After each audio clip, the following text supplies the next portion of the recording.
Hai dan selamat sejahtera semua. Tahniah kerana anda sudah sampai ke bahagian ini iaitu aplikasi Telo-Edu.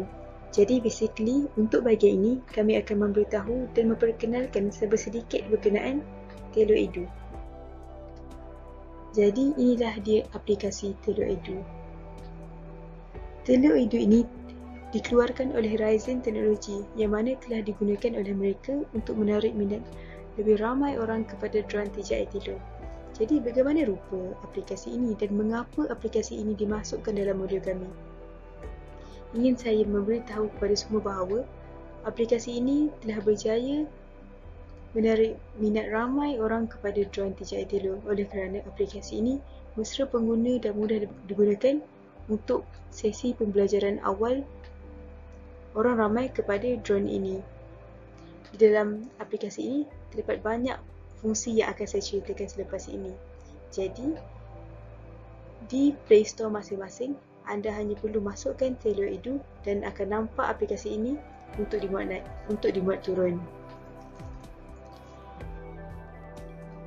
Baiklah, setelah anda muat turun dan membuka aplikasi ini, anda akan dapat melihat antara muka ini. Dan ini adalah antara muka utama aplikasi ini. Di tengah anda akan dapat melihat training station. Training station inilah yang akan memberi panduan kepada anda cara untuk mengawal dan jenis-jenis blok yang perlu digunakan untuk mengawal drone.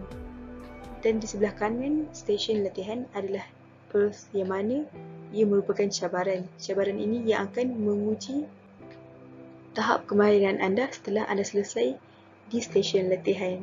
Dan di sebelah bawah yang paling kiri merupakan kawalan manual. Di kawalan manual ini anda akan dapat mengawal drone TJI Telo menggunakan aplikasi ini sahaja, dan di sebelah kanannya pula anda dapat mengawal drone TJI Telo menggunakan pengatur caraan blok. Jadi di sini anda dapat melihat perkaitan antara drone TJI Telo dan juga aplikasi ini.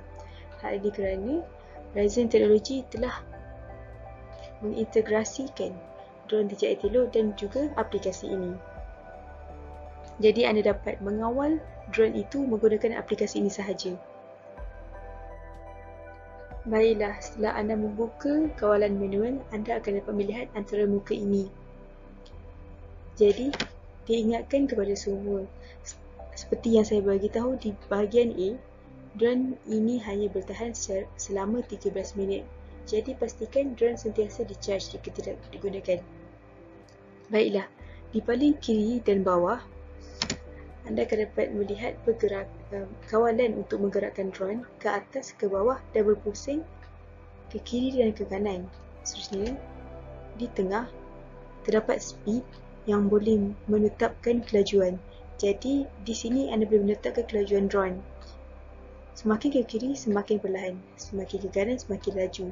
Dan seterusnya lagi, di belah kanan bawah, anda akan dapat melihat kawalan untuk menggerakkan drone makin laju ke atas atau makin laju ke bawah dan juga ke kiri ke kanan.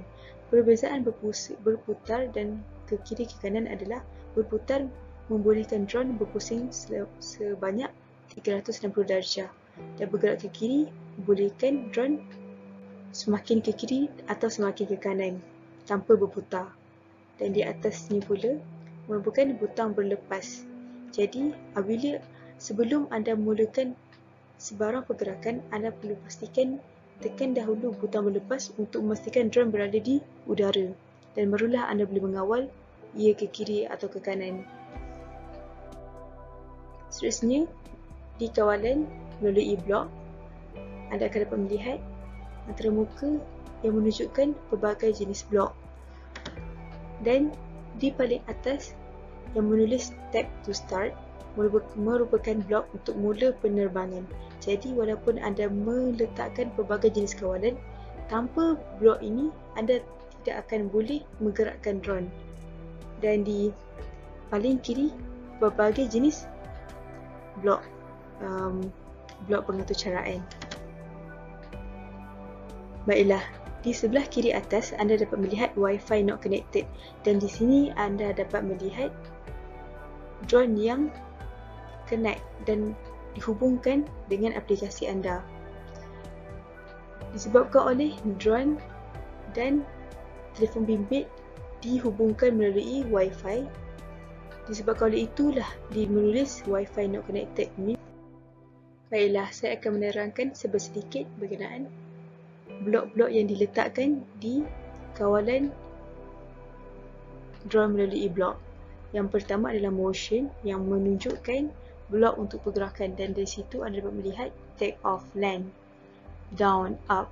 Dari situ anda dapat menetapkan setinggi mana anda ingin gerakkan, serendah mana anda ingin rendahkan melalui dengan menukar value nombor di kotak tersebut.